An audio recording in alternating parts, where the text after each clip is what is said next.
ወረህመቱላሂ ወበረካቱሁ። ወጥና የተከበራችሁ ለቻናሉ ቤተሰቦች እንዴት ናችሁ? እኔ ሰላም ነኝ አልሐምዱሊላህ። በያላችሁበት የአላህ ረህመት እዝነት አይለያችሁ።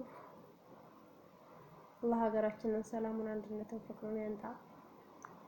ያ አላህ የውመል ቂያማን በእኛ ጊዜ ያደርግብን። በየትኛውም ሀገር ጦርነት ሆነ ሱብሃንአላህ መስጊድ እየተቃጠለ ነው። ያ አላህ በየትኛውም ቦታ ሆነ አንተ ነስሩን፣ አንተ ረህመቱን አንጣልን ያ ረብ ያላህን ቤት እያቃጠሉን ነው። ያ ረብ ሀገራችን ላይ ሰላሙን አንጣ ያ ረብ።